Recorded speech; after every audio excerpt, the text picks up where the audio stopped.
ನಮಸ್ಕಾರ ಸ್ನೇಹಿತರೆ, ಈ ವಾರದ ಇನ್ನೊಂದು ಹೊಸ ಸಂಚಿಕೆಗೆ ನಿಮ್ಮೆಲ್ಲರಿಗೂ ಸ್ವಾಗತ ಸುಸ್ವಾಗತ.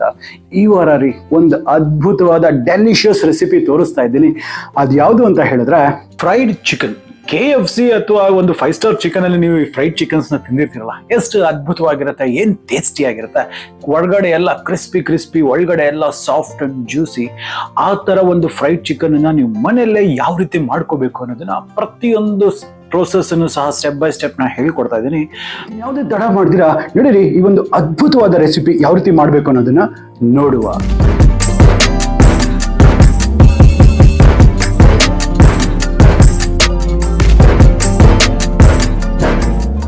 ಮಿತ್ರರೇ ನೋಡಿ, ಇದು ಮಾಡ್ಲಿಕ್ಕೆ ಮೊದಲನೇದಾಗಿ ಒಂದು ಬೌಲ್ ಅನ್ನು ನಾನು ತಗೊಳ್ತಾ ಇದ್ದೀನಿ. ಈ ಬೌಲ್ ಅಲ್ಲಿ ಮೊದಲನೇದಾಗಿ ಏನ್ ಮಾಡ್ಬೇಕಾಗತ್ತೆ, 1.5 ಕಪ್ನಷ್ಟು ಮಜ್ಜಿಗೆ, ಹೌದು ಮಜ್ಜಿಗೆಯನ್ನ ಹಾಕೋಬೇಕಾಗತ್ತೆ.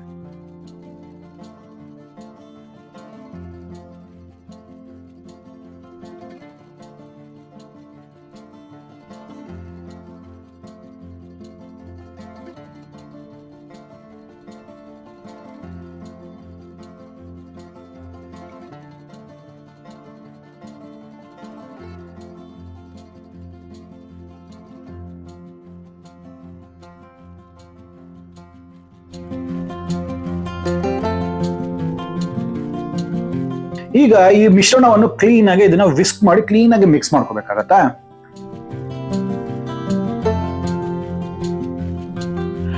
ನೋಡಿ, ಈ ಮಿಶ್ರಣ ಎಲ್ಲ ಪರ್ಫೆಕ್ಟ್ ಆಗಿ ಮಿಕ್ಸ್ ಆಗಿದೆ ಅಲ್ಲ. ಸೊ ಇದರಲ್ಲಿ ನಾನು ಸುಮಾರು ಒಂದು 3 ಡ್ರಮ್ ಸ್ಟಿಕ್ಸ್ ಅಂತ ಹೇಳಿದ್ರೆ ಲೆಗ್ ಪೀಸಸ್ ಅಂತ ಏನ್ ಬರುತ್ತಲ್ಲ ಚಿಕನ್ ಅಲ್ಲಿ, ಆ ತರ ದೊಡ್ಡ ಪೀಸಸ್ ನೀವು ಯಾವ ತರ ಪೀಸಸ್ ಬೇಕಾದ್ರೂ ನೀವು ಕಟ್ ಮಾಡ್ಕೋಬಹುದು. ಇದ್ರಲ್ಲಿ ಈ ತರ ಗ್ಯಾಶಸ್ ಅಥವಾ ಇನ್ಸರ್ಷನ್ಸ್ ನ ಕೊಟ್ಬಿಟ್ಟು ನಾನು ಈ ಚಿಕನ್ ಪೀಸಸ್ ಅನ್ನ ಇದ್ರಲ್ಲಿ ಹಾಕೊಳ್ತಾ ಇದ್ದೀನಿ. ನೀವು ಯಾವ್ದೇ ತರದ ಕಟ್ ಬೇಕಾದ್ರೂ ಹಾಕೋಬಹುದು. ನೆನಪಿರಲಿ, ಒಂದು ಚಿಕನ್ ಅಲ್ಲಿ 8 ಪೀಸ್ ಮಾಡಬಹುದು. ಸೊ ಈ ತರ ಇದನ್ನ ಒಂದು 4 ಗಂಟೆಗಳ ಕಾಲ ನೆನೆಲಿಕ್ಕೆ ಬಿಡುವ. ಸೊ ನೋಡಿ, ಈಗ ಇದನ್ನ ಒಂದು ಡ್ರೈ ಬ್ಯಾಟರ್ ನ ಮಾಡ್ಕೋಬೇಕಾಗತ್ತೆ. ಈ ಪೌಡರ್ ಇದು ತುಂಬಾ ಇಂಪಾರ್ಟೆಂಟ್. ಇದರಲ್ಲಿ ಒಂದು ಕಪ್ ನಷ್ಟು ಮೈದಾವನ್ನು ನಾನು ಹಾಕೊಳ್ತೇನೆ. 2 ಸ್ಪೂನ್ ಅಷ್ಟು ಕಾರ್ನ್ ಫ್ಲೋರ್ ಅನ್ನು ಹಾಕೊಳ್ತೇನೆ. ಇದರಿಂದ ಕ್ರಿಸ್ಪಿನೆಸ್ ಅನ್ನೋದು ಜಾಸ್ತಿ ಬರುತ್ತೆ. ಹಾಗೆ ಸ್ವಲ್ಪ ಉಪ್ಪು, ಇದು ಬಂದ್ಬಿಟ್ಟು ಧನಿಯಾ ಪುಡಿ 1/4 ಟೀ ಸ್ಪೂನು, ಮೆಣಸಿನ ಪುಡಿ 1/2 ಟೀ ಸ್ಪೂನು, ಮತ್ತೆ ಇದು ಬಂದ್ಬಿಟ್ಟು ಬ್ರೆಡ್ ಕ್ರಮ್ಸ್ ಅಂತ ಬರುತ್ತಲ್ಲ, ಅದು ರಸ್ಕ್ ನ ಪುಡಿ ಮಾಡಿ ಹಾಕಿದ್ರು ಆಗುತ್ತೆ. ಸೊ ಇದ್ರೊಟ್ಟಿಗೆ ಒಂದ್ ಸ್ವಲ್ಪ ಕಾರ್ನ್ ಫ್ಲೇಕ್ಸ್ ಬರುತ್ತಲ್ಲ, ಆ ಕಾರ್ನ್ ಫ್ಲೇಕ್ಸ್ ನ 1 ಸ್ಪೂನ್ ಹಾಕೊಳ್ತಾ ಇದೀನಿ. ಮತ್ತೆ ಇದು ಗಾರ್ಲಿಕ್ ಪೌಡರ್ ಅಂತ ಬರುತ್ತೆ, ಗಾರ್ಲಿಕ್ ಪೌಡರು, ಮತ್ತೆ onion powder, baking powder 1/2 tea spoon, ಮತ್ತೆ ಬೆಳ್ಳುಳ್ಳಿ, ಇದನ್ನ ತುರಿದಿರ್ತಕ್ಕಂಥ ಬೆಳ್ಳುಳ್ಳಿಯನ್ನೇ ನಾನು ಹಾಕೊಳ್ತಿದ್ದೀನಿ. ನಿಮ್ಮ ಹತ್ರ ಗಾರ್ಲಿಕ್ ಪೌಡರ್ ಇದ್ರೆ ಅದನ್ನು ಸಹ ನೀವು ಯೂಸ್ ಮಾಡಬಹುದು. ಈಗ ಇದನ್ನ ಚಂದ ಒಂದಕ್ಕೊಂದು ಹೊಂದ್ಕೊಳ್ಳಾಗೆ ಮಿಕ್ಸ್ ಮಾಡುವ, ಎಲ್ಲೂ ಲಂಪ್ಸ್ ಇರಬಾರ್ದು ಆ ರೀತಿ. ಸೊ ಇಷ್ಟು ಮಿಶ್ರಣ ಮಾಡಿ ಬೇಕಾದ್ರೂ ನೀವು ಇದನ್ನ ತೆಗೆದು ಕೂಡ ಇಟ್ಕೋಬಹುದು. ಸೊ ನೋಡಿ, ಈಗ ಸುಮಾರು ಒಂದು 4 ಗಂಟೆಗಳ ಕಾಲ ಈ ಒಂದು ಮ್ಯಾರಿನೇಟ್ ಆಗಿದೆ ಈ ಒಂದು ಚಿಕನ್ ಅಂತಕ್ಕಂಥದ್ದು. ಇಲ್ಲಿ 2 ಪ್ಲೇಟಿನಾಗೆ ನಾನು ವಿಂಗಡಿಸ್ಕೊಂಡಿದ್ದೀನಿ. ಈಗ ತುಂಬಾ ಇಂಪಾರ್ಟೆಂಟ್ ಪಾರ್ಟ್ ಅಂತ ಹೇಳಿದ್ರೆ, ಇದು ನೆಂದಿರ್ತಕ್ಕಂಥ ಈ ಒಂದು ಚಿಕನ್ ಪೀಸಸ್ ಏನಿರುತ್ತೆ 4 ಗಂಟೆಗಳ ಕಾಲ ಮ್ಯಾರಿನೇಟ್ ಆಗಿರುತ್ತೆ, ಅದನ್ನ ಬ್ರೈನಿಂಗ್ ಅಂತ ಕರೀತಾರೆ. ಸೊ ಅದನ್ನ ಈ ರೀತಿ ಹಿಟ್ಟಲ್ಲಿ ಹಾಕ್ಬಿಟ್ಟು ರೋಲ್ ಮಾಡಿ ಫಸ್ಟ್ ಒಂದು ಡಸ್ಟ್ ಅನ್ನ ಮಾಡ್ಬೇಕಾಗುತ್ತೆ. ಡಸ್ಟಿಂಗ್ ಅಂತ ಕರೀತಾರೆ ಇದನ್ನ. ಸೊ ಇದನ್ನ ನಾನು ಡಬಲ್ ಡಸ್ಟ್ ಮಾಡ್ತೀನಿ. ಸೊ ಮತ್ತೆ ಇನ್ನೊಮ್ಮೆ ಈ ತರ ನೀರಲ್ಲಿ ನಾನು ತೆಗೆದ್ಬಿಟ್ಟು ನೆನೆಸಿ ತೆಗೆದು ಮತ್ತೊಮ್ಮೆ ಇದನ್ನ ಕೋಟ್ ಮಾಡ್ತೀನಿ. ಈ ತರ ಡಬಲ್ ಕೋಟ್ ಮಾಡೋದ್ರಿಂದ ಏನಾಗುತ್ತೆ, ಹೊರಗಡೆ ಸ್ಕಿನ್ ತುಂಬಾ ಕ್ರಿಸ್ಪಿ ಅಂಡ್ ಟೇಸ್ಟಿ ಆಗಿ ಬರುತ್ತೆ. ಸೊ ಇದೇ ಇದರ ಮೊದಲನೇ ಒಂದು ಸೀಕ್ರೆಟ್. ಸೊ ಹೇಳಿದ್ನಲ್ಲ, ಮೊದಲನೇದಾಗಿ ನೀರಲ್ಲಿ ಬ್ರೈನ್ ಆಗಿರ್ತಕ್ಕಂಥ ಈ ಒಂದು ಚಿಕನ್ ಪೀಸಸ್ ನ ಈ ಡ್ರೈ ಫ್ಲೋರ್ ಅಲ್ಲಿ ಹಾಕಿ ಮಿಕ್ಸ್ ಮಾಡಿ, ಮತ್ತೆ ಇನ್ನೊಮ್ಮೆ ಇದನ್ನ ನೀರಲ್ಲಿ ಡಿಪ್ ಮಾಡಿ ತೆಗೆದ್ರೆ ಅದ್ರ ಮೇಲ್ಗಡೆ ಡಬಲ್ ಕೋಟ್ ಆಗುತ್ತಲ್ಲ. ಸೊ ಅದುವೇ ಆ ಒಂದು KFC ಅಲ್ಲಿ ಬೇರೆ ಕಡೆ ಫ್ರೈಡ್ ಚಿಕನ್ ಅಂಗಡಿಗಳಲ್ಲಿ ಕೊಡ್ತಾರಲ್ಲ, ಆ ತರ ಒಂದು ಕ್ರಿಸ್ಪಿ ಟೆಕ್ಸ್ಚರ್ ಬರೋದಕ್ಕೆ ಹೆಲ್ಪ್ ಮಾಡುತ್ತೆ. ಸೊ ಇದೇ ಪ್ರೋಸೆಸ್ ನ ಎಲ್ಲದಕ್ಕೂ ರಿಪೀಟ್ ಮಾಡಿ.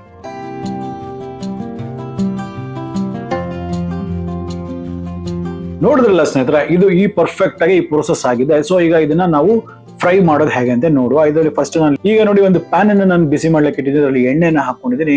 ಎಣ್ಣೆ ಚಂದ ಹೀಟ್ ಆಗ್ಬೇಕು. ನೋಡಿ ಬಾ, ಎಣ್ಣೆ ಅಂತಕ್ಕಂಥದ್ದು ಲಿಟ್ರಲಿ 170 ಡಿಗ್ರೀಸ್ ಅಷ್ಟು ಹೀಟ್ ಅಲ್ಲಿ ಇರ್ಬೇಕು. ಈಗ ಎಣ್ಣೆ ಚಂದ ಬಿಸಿ ಆಗಿದೆಲ್ಲ, ಇದರಲ್ಲಿ ಲೆಗ್ ಪೀಸಸ್ ನ ಕರೆಕ್ಟ್ ಆಗಿ ಹಾಕೊಳ್ಳುವ, ಎಲ್ಲಿ ಬೇಕು ಎಷ್ಟು ಜಾಗದಿದೆ. ಬಟ್ ನೆನಪಿಟ್ಕೊಳ್ಳಿ, ಓವರ್ ಕ್ರೌಡ್ ಮಾಡಕ್ ಹೋಗ್ಬೇಡಿ. ಪ್ಯಾನ್ ಅನ್ನ ಓವರ್ ಕ್ರೌಡ್ ಮಾಡ್ಬಿಟ್ರೆ ಏನಾಗ್ಬಿಡುತ್ತೆ ಅಂತ ಹೇಳಿದ್ರೆ, ಚಿಕನ್ ಇರ್ತಕ್ಕಂಥ ಜ್ಯೂಸಸ್ ಎಲ್ಲ ಹೊರಗೆ ಬರ್ಬೇಕು ಶುರು ಆಗ್ಬಿಡುತ್ತೆ. ಸೊ ಅದು ನಮಗ್ ಬೇಕಾಗಿಲ್ಲ. ಸೊ ಈ ತರ ಓವರ್ ಕ್ರೌಡ್ ಮಾಡಿದ್ರೆ ಹಾಕ್ಬಿಟ್ಟು 4 ಮಿನಿಟ್ಸ್ ಕುಕ್ ಮಾಡ್ಬೇಕಾಗತ್ತೆ ಒಂದ್ ಸೈಡ್ ಅಲ್ಲಿ. ಸೊ ನೆನಪಿರ್ಲಿ, ಮತ್ತೆ ಫ್ಲೇಮ್ ಮಾತ್ರ ಮೀಡಿಯಂ ಫ್ಲೇಮ್ ಅಲ್ಲೇ ಇರಬೇಕು. ಮೀಡಿಯಂ ಫ್ಲೇಮ್ ಇಲ್ದ್ರೆ ಹೈ ಫ್ಲೇಮ್ ಅಲ್ಲಿ ಮಾಡ್ಬಿಟ್ಟಿದ್ರೆ ಹೊರಗಡೆ ಕ್ರಿಸ್ಪಿ ಇರುತ್ತೆ, ಒಳಗಡೆ ಸರಿಯಾಗಿ ಕುಕ್ ಆಗಿರೋದಿಲ್ಲ. ಸೊ ನೋಡಿ, ಈಗ ಸುಮಾರು ಒಂದು 4 ನಿಮಿಷ ಒಂದ್ ಕಡೆ ಆಗಿದೆ. ಸೊ ಈಗ ಈ ಕಡೆ ಇನ್ನೊಂದು 4 ನಿಮಿಷಗಳ ಕಾಲ ಇದನ್ನ ಈ ಕಡೆ ಕುಕ್ ಮಾಡುವ ಇನ್ನೊಂದು ಸೈಡ್ ಅಲ್ಲಿ.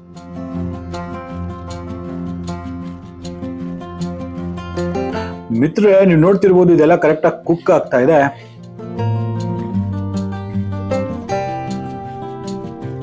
ನೋಡಿ, ಸುಮಾರು ಒಂದು 4 ನಿಮಿಷಗಳ ಕಾಲ ಆಗಿದೆ ಅಲ್ಲ, ಟೋಟಲಿ 8 ನಿಮಿಷಗಳ ಕಾಲ ಆಯಿತು. ಈ 8 ನಿಮಿಷದಲ್ಲಿ ಈ ಫ್ರೈಡ್ ಚಿಕನ್ ಅಂತಕ್ಕಂಥದ್ದು ಪರ್ಫೆಕ್ಟ್ ಟೆಕ್ಸ್ಚರ್, ಪರ್ಫೆಕ್ಟ್ ಕಲರ್ ಬಂದಿದೆ.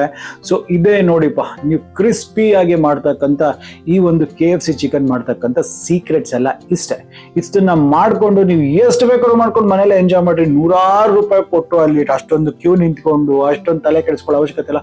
ಪ್ರತಿಯೊಂದು ಮನೆಯಲ್ಲೇ ಇರುತ್ತೆ. ಮಾಡ್ತಕ್ಕಂಥ ಪ್ರೋಸೆಸ್, ಅದ್ರಲ್ಲಿರ್ತಕ್ಕಂಥ ಟೆಕ್ನಿಕ್ ಗೊತ್ತಾಗ್ಬಿಟ್ರೆ ಸಾಕಾಗತ್ತೆ, ಎಲ್ಲನೂ ಮನೆಯಲ್ಲೇ ಮಾಡ್ಕೋಬಹುದು. ಸೊ ನಂಗೆ ಅನ್ಸುತ್ತೆ ನಿಮ್ಗೆ ವಿಡಿಯೋ ಇಷ್ಟ ಆಗಿದೆ ಅಂದ್ಬಿಟ್ಟು. ಇಷ್ಟ ಆಗಿದ್ರೆ ನಮ್ಮ ಚಾನಲ್ನ ಸಬ್ಸ್ಕ್ರೈಬ್ ಮಾಡೋದನ್ನ ಮರಿಬೇಡಿ. ಹಾಗೆ ಪಕ್ಕದಲ್ಲಿ ಒಂದು ಬೆಲ್ ಐಕಾನ್ ಇರುತ್ತೆ, ಬೆಲ್ ಐಕಾನ್ ಟಚ್ ಮಾಡಿಬಿಟ್ಟು ನೋಟಿಫಿಕೇಶನ್ ಆಲ್ ಮಾಡಿ, ಆಗ್ತಾನೆ ನಮ್ಮೆಲ್ಲ ಅಪ್ಡೇಟ್ಸ್ ನಿಮಗೆ ಮೊದಲದಾಗೆ ಸಿಗ್ತಾ ಇರುತ್ತೆ.